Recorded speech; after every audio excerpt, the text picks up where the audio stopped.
Hello guys, alam mo ba minsan hindi lang balot ang dahilan kung bakit bumabalik ang customer kundi yung suka guys. Kaya ngayon guys, ituturo ko sa inyo ang sekreto na timpla ng suka na pangbalot, pang negosyo version, hindi sobrang tapang at pangmasang lasa. Dito guys, gagamit ako ng 1 litrong suka at 2 cup na tubig. Yes guys, may tubig ito. Pero 2 cup lang ilalagay natin sa 1 litrong suka para hindi sobrang tapang at hindi masakit sa lalamunan. Ngayon guys, gagamitin ako dito ng 1 buong sibuyas, 5 butil na bawang at 5 piraso na labuyo guys. At ito ay gagayatin natin ng pinong-pino. At mas maganda kung i-blend nyo para talagang pino guys. Dito hindi na ako gagamit ng blender. Ginayat ko lang ng pino guys.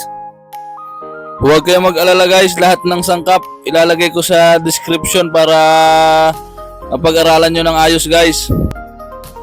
Shout out nga pala guys kay Ivan Manita, yung nag-request ng suka na pangbalot guys. Kung meron kayong request guys, mag-comment lang kayo sa mga video ko para magawa natin ng video yung mga gusto nyong malaman. Dito guys, isasali natin ng 1 litrong suka.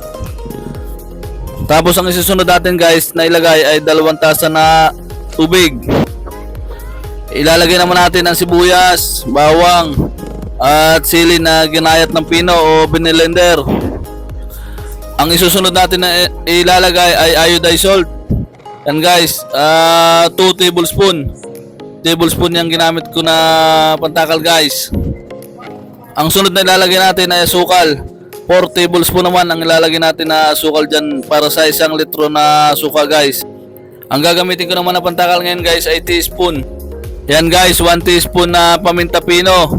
Tapos ang isusunod natin 1 teaspoon na bitsin. Yan guys. May secret ingredients pa tayo guys, 1 teaspoon na toyo.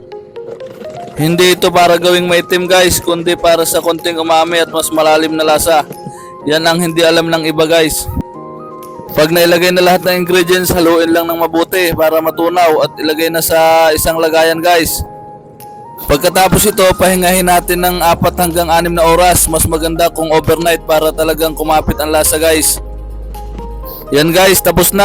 Sana nagustuhan nyo yung aking mixing tutorial guys. At sana huwag kayong magsawang manood sa aking vlog guys. Salamat, bye bye.